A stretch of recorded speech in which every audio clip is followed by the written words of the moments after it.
part. Vous savez, se mettre ici, ce n'est pas une tâche facile. Amen. Je me disais, qu'est-ce que je vais dire? Parce que, vous savez, c'est toujours difficile lorsque vous avez un grand maître à côté. Mais nous allons faire plaisir à ces dieux-là. C'est grâce à lui que nous sommes là. Amen. Amen. La prédication d'aujourd'hui, c'est par rapport à un bon nombre de questions. Alléluia. Amen. Je vous prends l'exemple de Jésus. Moi, je me suis posé la question. Quel sang que nous demandons? C'était le sang qui a été versé sur la croix. C'est ça qui doit revenir. Alléluia. Amen. C'est tous ces genres de questions que j'ai eu à me poser. D'ailleurs, on peut même en passer. En passant, on peut parler de l'huile d'olive, tout ça. Mais pour vous aujourd'hui, j'ai réservé une prédication sur...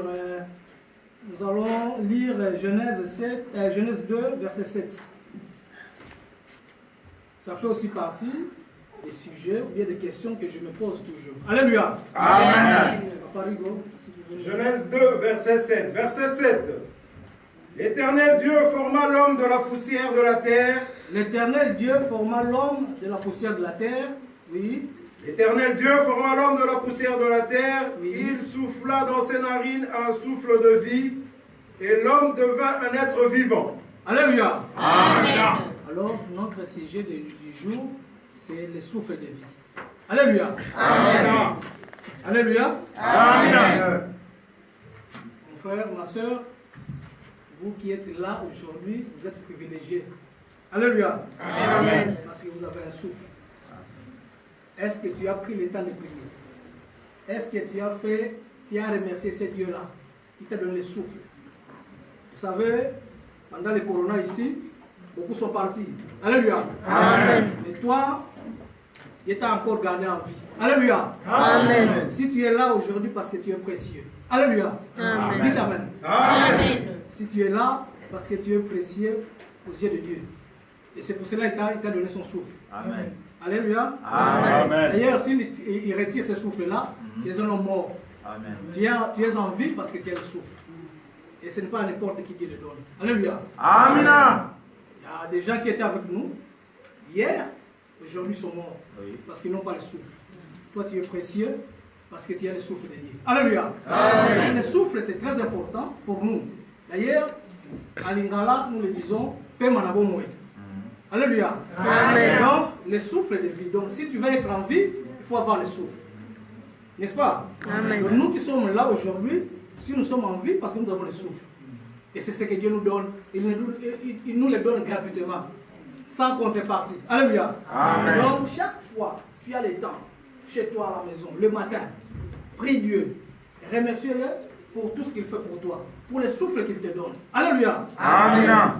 Alléluia. Amen. Le souffle, c'est très important. Et c'est vraiment une grâce. Nous sommes là aujourd'hui, en bonne santé avec le souffle. Nous respirons, nous parlons, nous faisons tout un tas de choses. C'est grâce au souffle aussi. Et si tu n'as pas le souffle, tu n'as pas la vie. Tu es un homme mort. Alléluia. Amen. Donc, nous qui sommes là, vraiment, c'est tout un privilège. Ne l'oubliez pas, le matin, le soir, quand tu as le temps, il faut remercier ce Dieu-là. Alléluia. Amen. Ces discours, c'est ce que nous entendons tous les jours. Alléluia. Amen. Lorsque vous allez dans l'église, lorsque vous ouvrez l'Internet, c'est le discours. Mais il y a une question, ou bien il y a un verset qui est venu bouleverser tout cela. Lorsque je lis, je me suis posé des questions. Nous allons lire 1 Timothée 5, 6.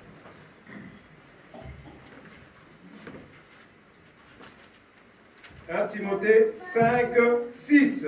Oui. 6. 6. Mais celle qui vit dans les plaisirs est morte, quoique vivante.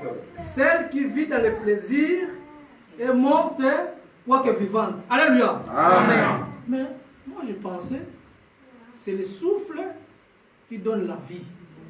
Mais ici, la Bible me dit autre chose. Celle qui vit dans le plaisir est morte, quoique vivante. Donc, malgré que tu as le souffle, mais tu es un homme mort. Ça, c'est d'après la parole de Dieu. Donc, toute ma connaissance, tout ce que j'ai appris à l'école, tout ce que j'ai appris, même dans la famille, a été bouleversé par ces versets. Donc, tu peux être en vie et avoir les souffles, je sais pas, les souffles de vie. Donc, normalement, c'est les souffles de vie. Si quand tu as les souffles, tu as la vie. Mais ici, non, Dieu dit non, non, non. Celle qui vit dans le plaisir est morte, quoique vivante. Donc, la personne vit, mais pour Dieu, c'est une personne morte. Alléluia. Amen. Elle vit. Donc, ça met en cause tout ce que j'ai reçu. Alléluia. Amen. Donc, le souffle de vie doit être autre chose alors. Parce que moi, je sais que le souffle de vie, c'est ça qui fait maintenir l'homme en vie. On dit non, non, non, non. Tu peux être en vie, mais si tu vis dans le plaisir, tu es morte, quoique vivante. Alléluia. Amen. D'ailleurs, le souffle. Qu'est-ce que ce souffle a de spécial? Nous allons lire Ecclésiaste 3, 21,19. Ecclésiaste 3, 3. on commence à 21, après on va à 19. Ecclésiaste 3, 21. 21. Qui sait si le souffle des fils de l'homme monte en haut? Qui sait si le souffle des fils de l'homme monte en haut? Oui. Qui sait si le souffle des fils de l'homme monte en haut et si le souffle de la bête descend en bas dans la terre? Oui. Et 19. 19. Car le sort des fils de l'homme et celui de la bête sont pour eux un même sort. Comme meurt l'un, ainsi meurt l'autre. Ils ont tous un même souffle, et la supériorité de l'homme sur la bête est nulle, car tout est vanité. Alléluia. Amen. Ok. Donc, ce que moi je pensais être spécial, que Dieu a donné à l'homme, mais il les a aussi donnés aux bêtes. Alléluia. D'ailleurs, il le dit lui-même, il n'y a rien de spécial dans ton souffle. Le souffle que tu as là n'est pas spécial, parce que les bêtes aussi en ont. Et alors, c'est quoi le souffle? Parce que moi je pensais, quand tu es vivant, lorsque tu respires, c'est ça le souffle de Dieu. Mais ici, je vois autre chose. D'ailleurs, Dieu lui-même, il dit non, il n'y a pas de différence. Et d'ailleurs, pour ceux qui ont encore étudié, peuvent dire même les plantes respirent aussi. Amen. Alléluia. Amen. Donc, il n'y a pas une grande différence, où il n'y a pas quelque chose d'extraordinaire dans le souffle de vie. Alléluia. Amen. Donc, si l'homme en a, les animaux aussi en ont. Alléluia. Amen. Alors je me suis dit, peut-être moi, peut-être j'ai mal compris la parole de Dieu. Alléluia. Amen. Nous allons lire 1 Samuel 16, 7. 1 Samuel 16, 7. Oui. 7. Et l'Éternel dit à Samuel, Et l'Éternel dit à Samuel, ne prends point garde à son apparence et à la hauteur de sa taille, car je l'ai rejeté. ne prends point garde à la hauteur, à son apparence, ni à la hauteur de sa taille. Et l'Éternel dit à Samuel, ne prends point garde à son apparence et à la hauteur de sa taille, car je l'ai rejeté. L'Éternel ne considère pas ce que l'homme considère. L'homme regarde à ce qui frappe les yeux, mais l'Éternel regarde au cœur. Alléluia. Amen. Donc l'homme regarde à ce qui frappe les yeux et l'Éternel regarde au cœur. Là, j'ai commencé maintenant à comprendre tout. Tout ce que j'ai appris, bien tout ce qu'on m'a enseigné, ou tout ce que les gens me disaient sur le souffle de vie, ce n'est pas dans la pensée de Dieu. Ça, c'est dans la pensée de l'homme. Alléluia. Amen. Parce que dans la pensée de Dieu, c'est autre chose. Mais alors, c'est quoi le souffle? Puisque Dieu, lui, il regarde différemment par rapport aux hommes. Le souffle, c'est quoi? Nous allons lire dans Job 32, 8.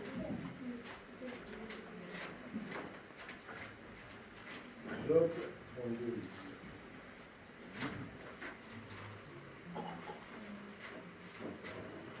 Job 32, 8. Oui. 8. 8. Mais en réalité, dans l'homme, c'est l'esprit. En réalité, dans l'homme, c'est l'esprit. Oui. Le souffle du Tout-Puissant qui donne l'intelligence. Le souffle de Tout-Puissant qui donne l'intelligence. Donc le souffle, c'est l'esprit. Alléluia. Amen. Parce que c'est le souffle, en réalité, l'homme c'est l'esprit, le souffle de Tout-Puissant qui donne l'intelligence. Alléluia. Amen. Donc, dans la pensée de Dieu, lorsque nous parlons du souffle, puisque Dieu ne regarde pas au cœur, lui, il voit l'esprit. Alléluia. Amen.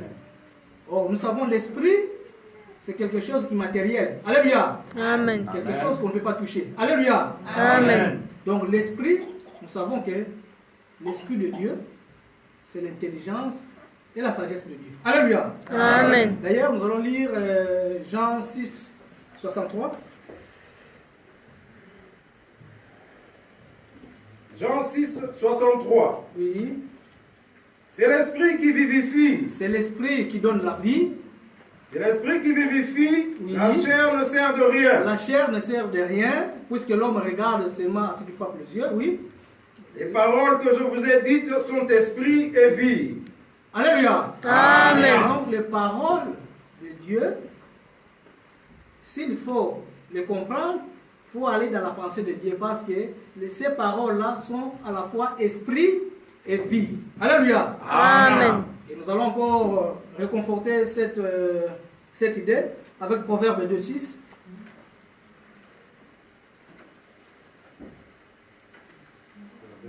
Proverbe 2, 6. Oui, 6. oui. Car l'Éternel donne la sagesse. Car l'Éternel donne la sagesse. Car l'Éternel donne la sagesse. De sa bouche sortent la connaissance et l'intelligence. Alléluia. Amen. Donc, lorsque quelqu'un vient parler de la part de Dieu, de sa bouche doit sortir l'intelligence et la connaissance. Ça veut dire l'intelligence et la connaissance. Alléluia. Vous pouvez encore le lire. 6. Car l'Éternel donne la sagesse. De sa bouche sortent la connaissance et l'intelligence. Alléluia. Amen. Dans la pensée de Dieu, dans la sagesse de Dieu, lorsqu'on nous parle de la part de Dieu, nous devons voir l'intelligence et la sagesse de Dieu ou la connaissance de Dieu. Alléluia. Amen. D'ailleurs, nous allons voir d'ailleurs comment Dieu nous crée. Alléluia. Amen. Psaume 104 et 30.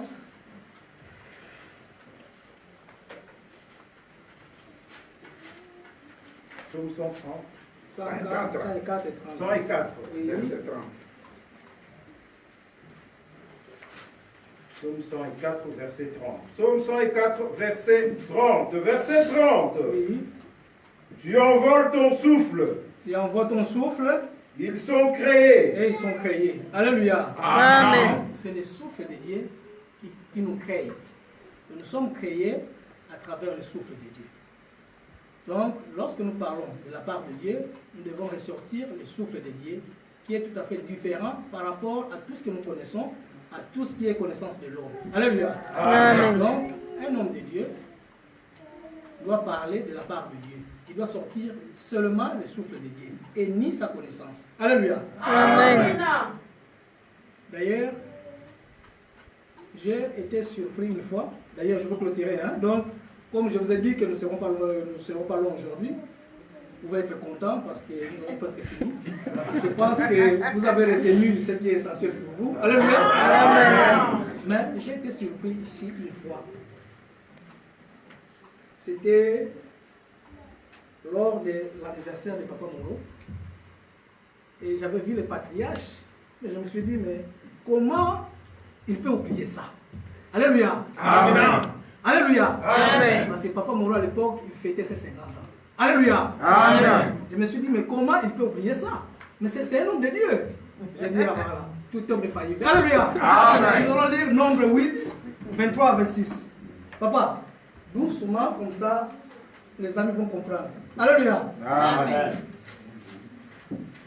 Nombre 8, Nombre 8. 23 à 26. Nombre 8, 23 à 26. Oui.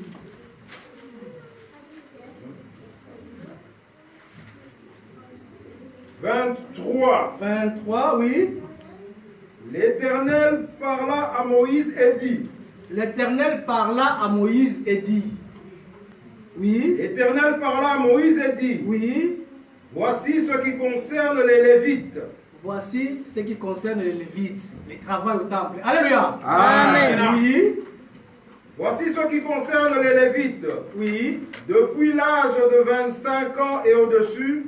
À partir de 25 ans et au-dessus. Oui. Depuis l'âge de 25 ans et au-dessus. Oui. Tout Lévite entrera au service de la tente d'assignation. Oui. Pour y exercer une fonction. Oui. 25. Depuis l'âge de 50 ans. Depuis l'âge de 50 ans, oui. Depuis l'âge de 50 ans, oui. Il sortira de fonction et ne servira plus. À partir de l'âge de 50 ans, normalement, d'après la parole de Dieu, tu ne peux pas venir ici et nous parler. Amen. Je suppose, même le patriarche le connaît. Alléluia. J'ai été surpris, le lendemain, le dimanche après, Papa Moro se met devant nous. Alléluia. Amen. Alléluia. Amen. Mais la Bible dit quoi? 50 ans, papa. Depuis l'âge de 50 ans, oui. Il sortira de fonction oui. et ne servira plus. Normalement, à partir de 50 ans, vous ne pouvez pas vous mettre ici Amen. et commencer à parler. Amen. Alléluia. Amen. Alléluia. Amen. J'espère que vous avez entendu. Très bien. Ça, c'est la parole de Dieu. Alléluia. Amen. Vous avez tous entendu? Amen. Donc, Dieu nous a fait grâce aujourd'hui. Parce que pour les gens, lorsqu'ils sont devant la face de Dieu, ils ne voient que 50 ans. Alléluia. Amen. Quelqu'un qui a 50 ans, il ne peut pas servir. Alléluia. Amen. D'ailleurs, même Jésus, regardez ce que les Juifs disaient à propos de lui. Jean 8, 53-57. Jean 8, 53-57. 53-57. Oui. 53. Oui. Es-tu plus grand que notre père Abraham qui est mort? Es-tu plus grand que notre père Abraham qui est mort?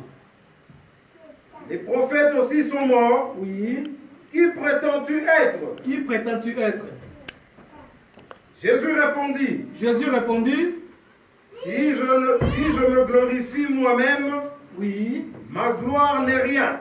Alléluia. Amen. Continue. C'est mon Père qui me glorifie, lui que vous dites être votre Dieu. Oui. Et que vous ne connaissez pas. Pour moi, je le connais. Oui. Et si je disais que je ne le connais pas, je serais semblable à vous, un menteur.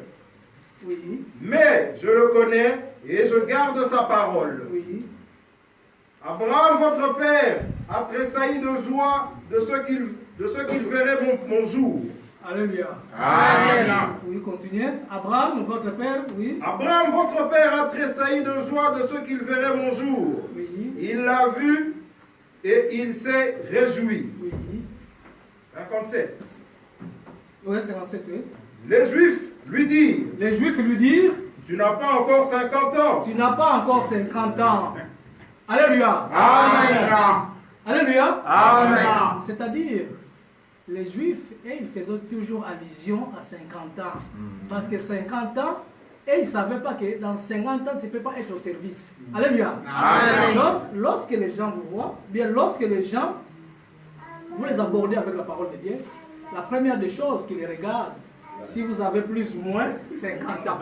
Si vous avez 50 ans. Alors, si vous avez 50 ans, vous êtes en accord avec eux. Parce que tout ce que vous allez dire, ils vont le comprendre facilement. Parce que vous avez 50 ans. Voilà, ils se disent non. Ce monsieur-là, il ne peut pas. Vous savez, en 50 ans, on devient sérieux. On a fait la moitié du siècle. On devient responsable. Alléluia.